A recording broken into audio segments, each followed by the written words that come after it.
Olá, meu querido aluno, olá, minha querida aluna, o que é que a gente tem aqui? Você já sabe que quando a gente fala de direitos humanos, isso aqui é básico, básico do básico. Nós falamos do campo o quê? Internalizado ou internacionalizado? Internacionalizado. Nós sabemos que o Brasil, ele adota uma postura juspositivista. Juspositivista. Então, a gente vai ter aqui, certo? Ter esses direitos humanos positivados. Na forma de quê? Na forma de tratados, na forma de convenções. Convenções. Tá ok? Esses tratados aqui, eles são aqui vistos de forma ampla. Pode ser um pacto, pode ser um ato internacional. Então, a gente já tem aqui a primeira parte da nossa aula. Então, aqui a gente está falando do direito internacional. Ah, Nilton, porém, quando a gente fala de direitos fundamentais, como, por exemplo, aquilo que a gente trata no título 2 da Constituição, os direitos e garantias fundamentais. Aí nós estamos falando do direito interno. Isso aqui pode estar tanto no texto constitucional, certo? Tanto na própria Constituição Federal de 1988, como pode estar também, certo? Dentro da legislação infraconstitucional.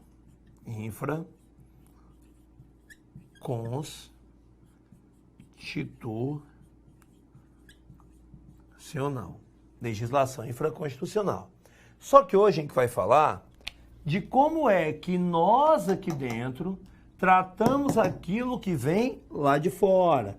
A gente estabelece aqui tratado como referência, mas pode ser tratado, convenção, pacto e escambau. Então a gente vai falar de quê? A gente vai falar do nosso processinho, que é o processinho de incorporação. Nosso processo de incorporação. E vai ser difícil fazer essa linhazinha aqui bem retinha. Mas então eu vou apelar para as minhas técnicas de desenho e não vou fazer a linha reta. Bem aqui. Nilton, o que é essa linha que você traçou aí? Essa linha que eu tracei é a linha do processo de incorporação. Incorporação, uma das perguntas mais comuns feitas em prova. Aí a gente vai precisar fazer o quê? Vai precisar se utilizar de algumas informações. Que tipo de informações? A primeira, de onde é que eu vou tirar a regra para essa incorporação? Tem problema não. Eu digo para você. Você tira lá do artigo 5º, lá do parágrafo 3º. Dentro do Constitucional, você deve lembrar que é importantíssimo ter base, antes de começar a ler os incisos, dos parágrafos que você tem lá no artigo 5º. O parágrafo 1º, a questão da aplicação imediata. O 2º, o rol exemplificativo do que você encontra nesse mesmo artigo. O 3º, o processo de incorporação. O 4º, o Tribunal Penal Internacional. Mas isso eu deixo a cargo dos seus estudos de direito constitucional. Isso aqui não ficou legal. Nilton, o que é que diz o artigo 5º, parágrafo 3º? Ele fala o seguinte. Ele fala que quando um tratado internacional de direitos humanos, ele for, aí tem todo o rito, ele for aprovado nas duas casas em 2 turnos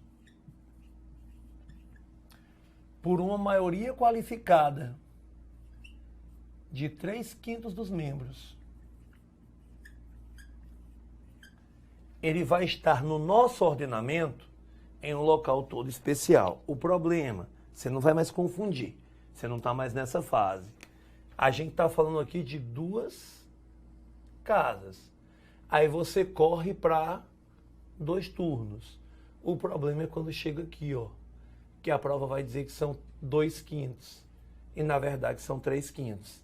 Newton, é um processo similar ao processo de aprovação de uma emenda constitucional. Então, é um processo muito similar, é um processo muito parecido, vou botar bem aqui, ó, com o que você encontra lá no artigo 60 do texto constitucional. Então, de antemão, eu já falo. Se por acaso todo esse rito for seguido, aí a gente vai ter esse tratado internacional, essa convenção internacional, sendo incorporado ao nosso ordenamento jurídico com o status de emenda constitucional. Newton, então, peraí, eu já sei, virou emenda constitucional. Não, nada disso. Não confunda. Status de emenda constitucional. Equivalência à emenda constitucional. Equiparado à emenda constitucional. Mas não é emenda constitucional. Por quê? Porque desde a propositura, a emenda ela vai ter regras próprias. A coincidência vai estar aqui na aprovação. Esta aprovação aqui não é da mesma propositura do artigo 60, mas de algo que brota do direito internacional. Então parece besteira falar de por que status, por que equivalência, por que equiparação, mas não é. Newton, vem cá. Então, nesse primeiro caso, vem bem para cá, vamos criar uma pirâmide, pirâmidezinha bem bonita, certo? Tá aqui a nossa pirâmide.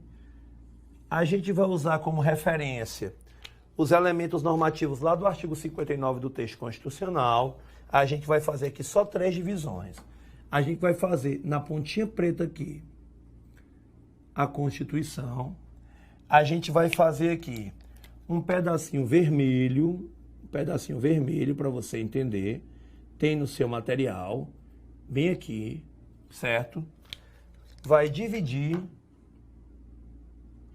E abaixo que tem de branco aqui, lei ordinária, lei complementar, medida provisória, decreto, resolução, portaria. Vai estar tudo aqui, eu botei num bolo só. Tá ok? Por quê? No primeiro caso, asterisco preto aqui, no primeiro caso, essa aprovação vai colocar o tratado bem aqui. Vai colocar o tratado bem de ladinho aqui. Ele não está dentro, mas ele tem força, ele tem status de emenda constitucional. Aliás, eu queria que você soubesse que esse artigo 5º, parágrafo 3º aqui, ele é oriundo da emenda constitucional 45 do ano de 2004, que é a emenda que reforma o poder judiciário.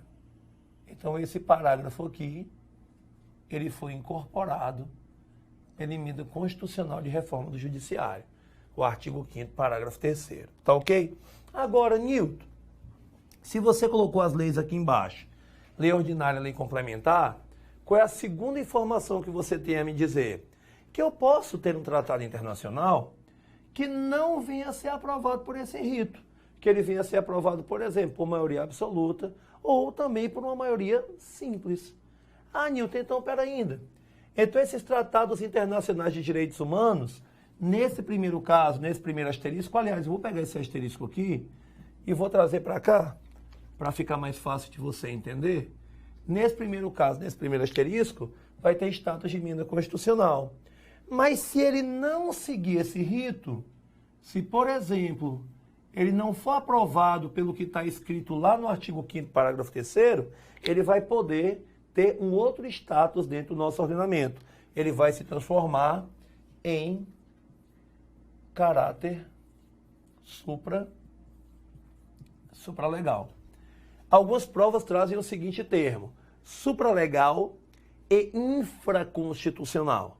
Então, vem para cá, supralegal e infraconstitucional. A Constituição está em preto, está abaixo dela, infraconstitucional. O problema é que na hora da prova bate o nervosismo e você pode confundir supralegal e chamar de infralegal. Infraconstitucional e chamar de supraconstitucional. Então, não tem como você errar isso, porque no dia você vai estar calmo, você vai estar com a calma e com a paciência de quem sabe que se preparou decentemente. É supra. Supra.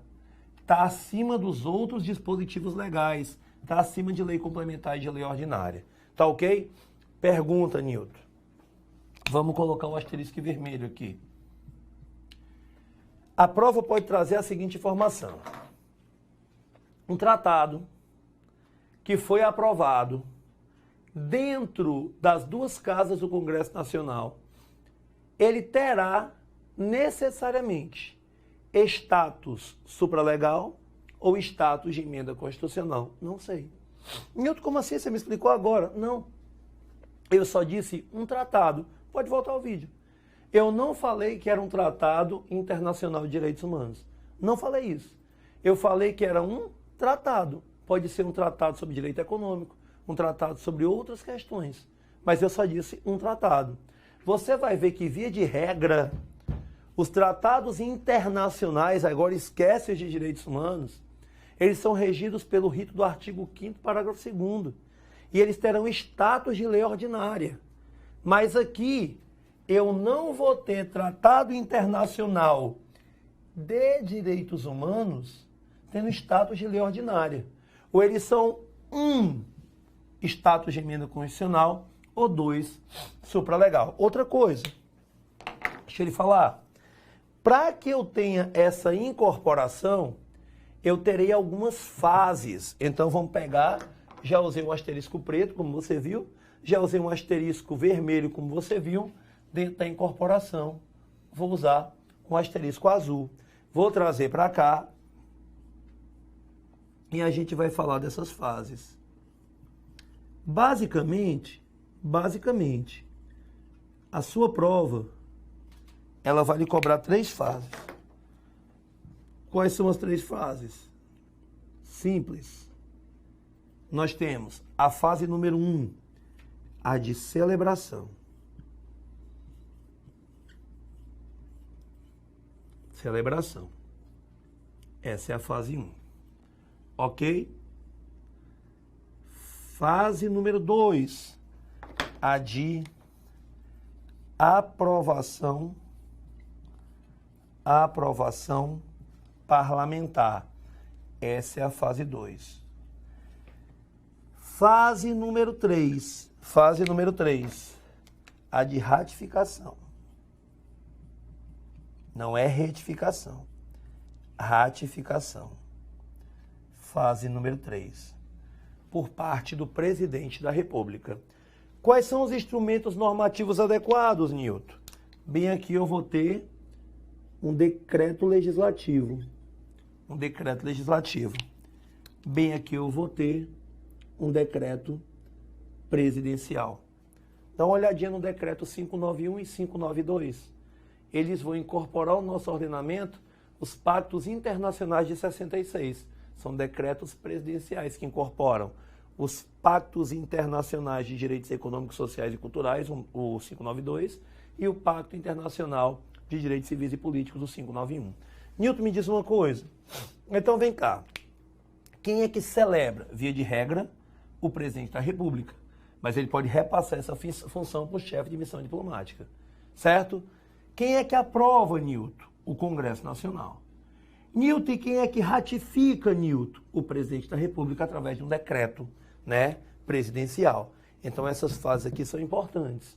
A gente tem que entender que um tratado ele não entra em vigor no momento em que ele é celebrado. Nilton, como é que pode ser essa celebração? Pode ser dentro de uma convenção, pode ser dentro de uma assembleia, pode ser dentro de uma reunião bilateral. Então, a gente vai ter essa fase de celebração. Depois envia para o Poder Legislativo, o Poder Legislativo dá uma olhadinha, ele pode aprovar através desse modelo, como é o caso da convenção que fala sobre os direitos da pessoa com deficiência, e ele vai para que o presidente o ratifique. Então, essas aqui são as fases, tá ok? Outra coisa, esses tratados aqui, eles podem nos dar aqui 3 opções. 3 opções. Nilton, quais são as opções? no nosso caso, nós passamos por um processo chamado de processo de redemocratização, cujo principal expoente é a Constituição de 1988. Então, nós já temos parte do que o texto de vários tratados diziam, só que dentro da nossa Constituição. Então, esses tratados, eles podem vir a ratificar direitos que nós já temos, ratificar, confirmar direitos que nós já temos, ampliar direitos, só ratifica, amplia ou eles podem colidir com alguns desses direitos. Eu acho que o caso mais clássico, ele vai estar no Pacto de São José da Costa Rica e na Constituição Federal. Dentro do Pacto de São José da Costa Rica, que é a Convenção Americana de Direitos Humanos, a gente vai ter o artigo 7º, inciso 7. O artigo 7º, parágrafo 7º, como você queira, porque lá, aquela ordenzinha é um pouquinho diferente, a gente vai ter lá que não haverá prisão por dívida, salvo naquele caso que você chama de devedor de pensão alimentícia. Já no texto constitucional, no artigo 5º, inciso 67, a gente vai ter como regra não haver prisão por dívida. Só que a gente vai ter lá dois casos, que são casos ligados a quê? São casos ligados a devedor de pensão alimentícia e o infiel depositário, ou se você quiser chamar, depositário infiel. Depositário infiel. Nilton, como é que tem escrito lá no texto constitucional? Tem assim, ó, não haverá prisão civil por dívida, salvo a do responsável pelo inadimplemento voluntário e inexcusável de obrigação alimentícia e ao depositário infiel. Aí é muito legal, porque a gente tem a Constituição, a gente tem o Pacto de São José da Costa Rica, que nós somos signatários, e como é que fica a nossa vida? Ah, não tem o que fazer, não. É bem simples. Sabe esses tratados aqui? Eles podem servir para um certo controle, que é um controle chamado de controle de convencionalidade. Isso vai fazer com que as nossas cortes, no caso a Suprema Corte, elas venham a se pronunciar, fazendo com que, assim, mesmo estando no texto constitucional, mesmo que nós não tiremos de lá a questão do depositário infiel, do infiel depositário, ela deixe de ter a aplicação que outrora tinha dentro do nosso ordenamento jurídico. Então, continua lá, não foi retirado, mas em compensação, por conta da força do pacto, se chegou a uma conclusão que ele poderia fazer com que nós revíssemos a forma como nós enxergamos o artigo 5º, inciso 67, tá ok? Então, Nilton, peraí. Mas por que o Brasil ele vai fazer isso? Porque quando nós falamos de direitos humanos, o Brasil ele tem alguns comprometimentos. Nilton, que tipo de comprometimentos? Bem simples. Basta você pegar, por exemplo, o texto constitucional. Aonde, Nilton? Lá dentro do artigo 4º. Lá dentro do artigo 4º do texto constitucional. Aí você vai ver, lá no artigo 4º, se não me falha a memória agora, no inciso 2. Aí você vai ter o seguinte princípio que rege a relação internacional. Prevalência dos direitos humanos. Prevalência dos direitos humanos. Ou seja, o Brasil se compromete internacionalmente a fazer com que esses aqui prevaleçam. Ah, Nilton, então eu acho que eu estou entendendo. O negócio é mais fácil do que eu imaginava. Sim, se você também parar para pensar, você vai ver que a própria Constituição faz o seguinte. Pegue o texto constitucional agora de uma forma mais fácil. A gente não precisa ir muito longe, não. Pegue o texto constitucional e olhe o artigo 1º. Vamos botar bem aqui. Bem aqui. O artigo 1º do texto constitucional. E a gente vai ter lá no artigo 1º, dentre os fundamentos da República Federativa do Brasil, a base dos próprios direitos humanos. A gente vai ter quem? A gente vai ter a dignidade. Dignidade. da pessoa humana. Ah, Newton, então, cara, qual é o grande cerne dessa aula? Qual é a grande questão? É a gente entender que a Constituição de 88, ela por si só em seu texto originário, ela não mudou as regras.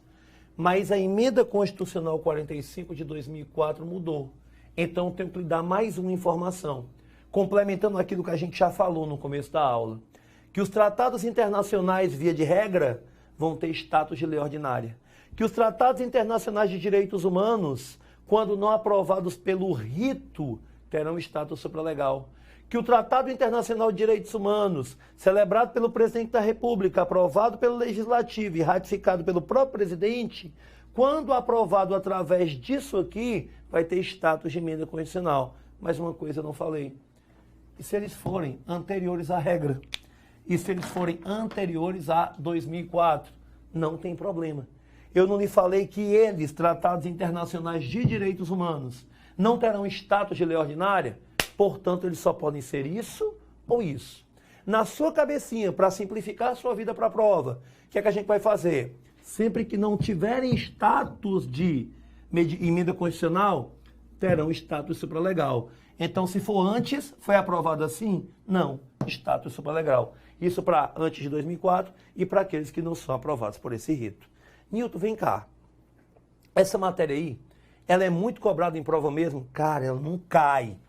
Ela despenca e você tem que estar pronto para fazer tudo o que é preciso na hora de uma prova.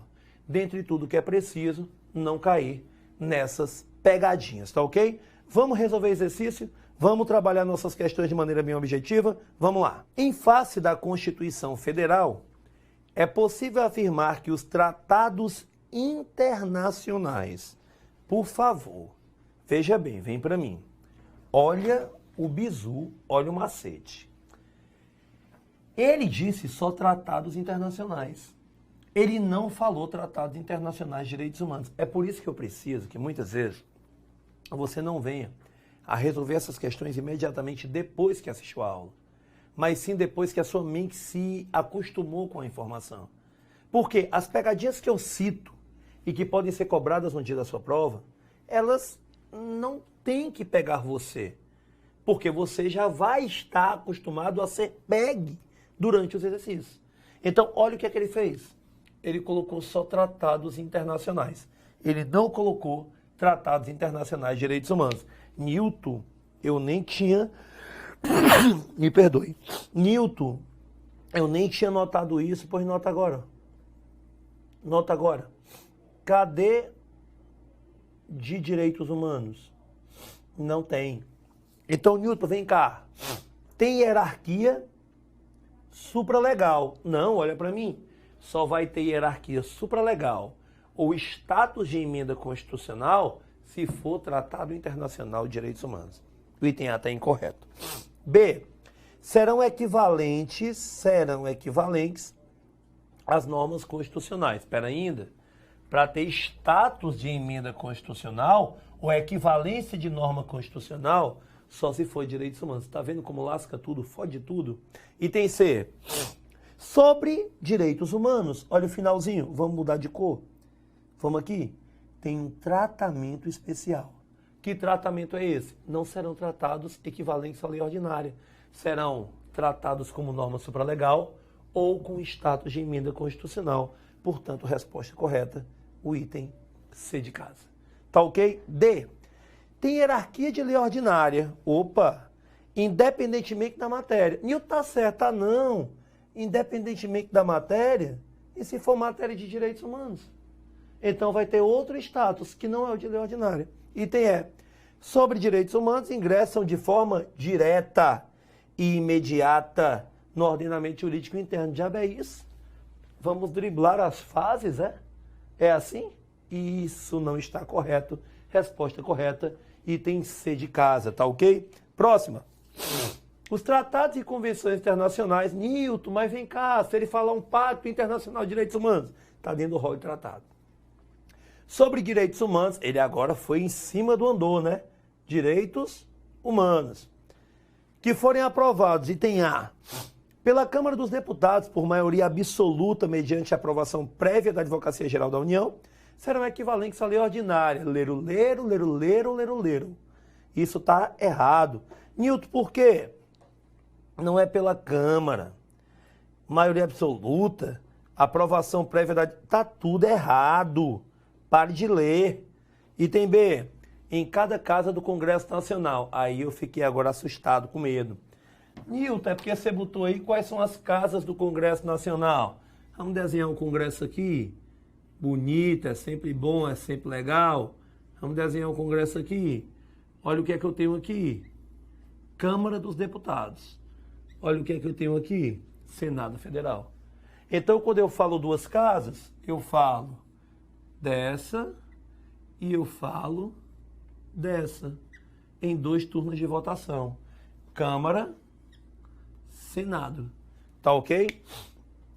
Em cada casa do Congresso Nacional, em 2 turnos, por 3/5 dos votos. 2 casas, 2 turnos, 3/5 dos votos dos respectivos membros. Serão equivalentes à emenda constitucional. Está tudo no quadro.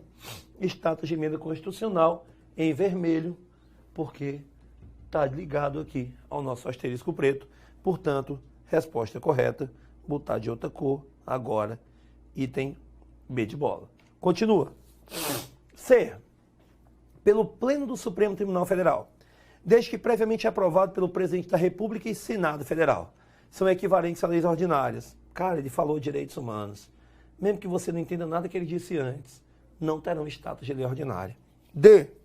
Pelo Pleno do Supremo Tribunal Federal, desde que previamente aprovados pelo Presidente da República e Senado Federal, serão equivalentes às leis complementares. Não vai ter esse status. Segundo, o Presidente da República, ele pode participar da fase de celebração, é competência privativa dele, mas ele pode, né, fazer com que alguém faça isso por ele.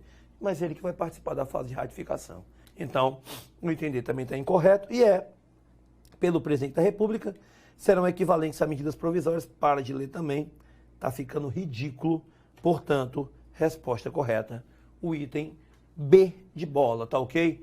Meu concurseiro, minha concurseira querida, continue do jeito que você tá. Muita gente vai dizer que você não vai conseguir, mas eu digo, se você está assistindo essa aula, se você está cansado, se revigore, porque eu também estou dando aula cansado, mas eu não deixo transparecer para que você não seja afetado por isso. Então, foca nos livros e até a sua posse. Valeu!